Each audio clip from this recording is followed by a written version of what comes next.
Stranger Things Season 5, what happens next? Will becomes the next host of the Upside Down. Since Season 1, Will Byers has been tethered to the Upside Down, physically, emotionally, psychically, but that connection was never just trauma.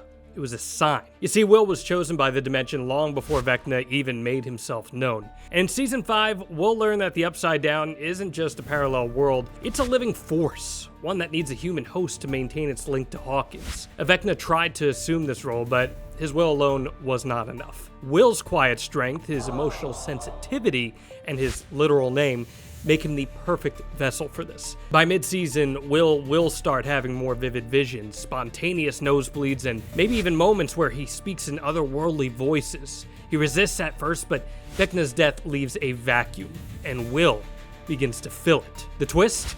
He doesn't even become evil. Instead, Will sacrifices his life in Hawkins to stay behind and stabilize the collapsing dimension. He becomes the guardian of the barrier, ensuring it can never reopen. This arc not only gives Will the central importance he deserves, but completes his journey from victim to protector. The boy who was lost becomes the boy who watches over everyone. Dustin dies protecting Steve. Stranger Things thrives on unexpected emotional punches, and Season 5 will be no different. This time it's Dustin who doesn't quite make it. In a pivotal action sequence, possibly in the ruins of the Upside Down or during a final stand in Hawkins, the group is overrun by monstrous creatures, mutated demodogs, or new biochemical horrors. Steve is injured, barely conscious, and pinned down. And Dustin, instead of running, turns back. He holds the line, not because he thinks he'll win, but because that's what heroes do. It's a gut-wrenching mirror to Eddie's death in Season 4. Dustin finally understands what Eddie meant when he said he wasn't a hero, but Dustin is. He fights with everything he has, spiked bat, Molotovs, explosives. He dies, but Steve survives. Steve carries Dustin's body out, weeping. And later, we get a funeral scene complete with Dungeons & Dragons references. The Hellfire Club banner is folded like a flag. And Steve, he never stops blaming himself. It's one of the hardest scenes in the entire series and one that forces everyone to grow up. Max wakes up with no memory. At the end of Season 4, Max is broken, her body shattered, her mind possibly lost. But Elle brings her back, barely, with powers that she even doesn't truly fully understand. And in Season 5, Max will awaken, but she won't remember who she is. Lucas sits at her bedside day after day, reading her comics, playing her favorite songs, but Max doesn't know him. She doesn't flinch at the name Billy, doesn't respond to Kate Bush, doesn't recognize her own handwriting in a journal. Her brain was scrubbed by Vecna. And the show will explore what happens when a person returns, but their soul doesn't, at least not right away. For Lucas, it's heartbreak. For Elle, it's guilt. For the others, it's a reminder that victory always comes with loss. But here's the hopeful twist. Max doesn't remember who she was, but she still feels something when she's around her friends. Her arc will be about rediscovery, not just of her past, but her present. The moment she remembers anything, even just the line, "I'm still here," well, that's gonna hit like a thunderclap. 11 dies to defeat Vecna.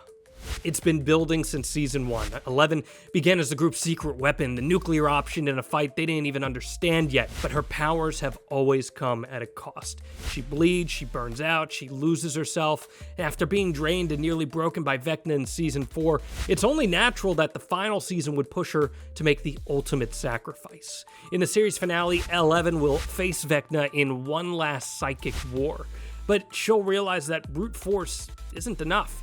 To destroy him completely and seal the Upside Down for good, she has to close the rift from within. This means going in full body and mind and sacrificing herself to obliterate the realm from the inside out. Her death isn't just a tragic twist, it's the heart of the show's message, that childhood ends, that power without connection is meaningless, and sometimes the greatest strength is letting go. And as she fades into the psychic mist, 11 remembers Hopper, Mike, and all the time she tried to live a normal life. She chooses the world over herself, and it breaks all of us. Time resets, and only Elle remembers. Stranger Things has always flirted with sci-fi tropes, but Season 5 might go fully Interstellar or Donnie Darko. In the final act, when Upside Down begins to collapse, Elle doesn't just destroy it, she reboots time in the process. The dimension is revealed to be a rift caused by temporal instability, and when Elle sacrifices herself, she doesn't just close the door, she erases the timeline entirely. Hawkins is fine, Vecna never returned, Eddie's alive, walking the halls in his Hellfire Club shirt, Max is skateboarding with Lucas, Joyce and Hopper are running the hardware store together, Dustin, Will, Steve, they're all alive, but no one remembers what happened, except for 11.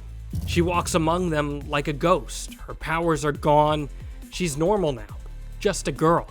She sees the people she loved living ordinary lives, free of trauma, and she says nothing.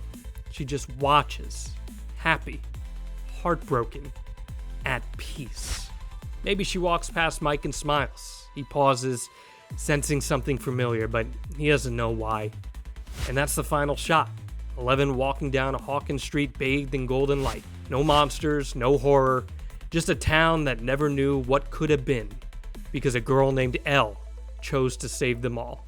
The show ends, and it was a Dungeons & Dragons campaign the whole time. The final moments of Stranger Things pull back the curtain in the most unexpected way. After the ultimate battle is fought, the Upside Down is closed for good, and the losses are counted, the screen transitions to a quiet basement. The tone shifts from supernatural drama to something far more grounded. A group of teens around a table finishing their latest campaign. It's not a reset. It's not a trick or a dream sequence. It's a reframing. The story we followed across 5 seasons is revealed to be a dramatized version of the group's long-running Dungeons & Dragons campaign. The monsters, the powers, the names like Demogorgon and Vecna, all drawn from their shared imagination. The series becomes a lens into their creativity and their attempt to process life, loss, love, and growing up through the safety of fantasy. In this context, every death, every battle, every emotional arc gains new meaning. Eddie's sacrifice becomes the tale of a misunderstood bard turned hero. 11's powers symbolize the overwhelming emotions of adolescence. The Upside Down reflects the chaos and the trauma that linger at the edges of growing up in a small town. And Vecna isn't just a villain, he's the embodiment of fear, grief, and the darkness they're trying to leave behind. The revelation doesn't undo anything. Instead, it honors the power of storytelling itself. It shows how these characters, much like the real people watching, used imagination to make sense of their world. The basement is the origin point. It always was. And by returning to it, the show acknowledges that the greatest battles we face are often the ones inside us, translated into dragons and dice. The camera lingers on the table, on the scattered character sheets, the dog-eared monster manual, and the painted minis. The game is over, childhood's over, but the story, their story, will live on because they told it together.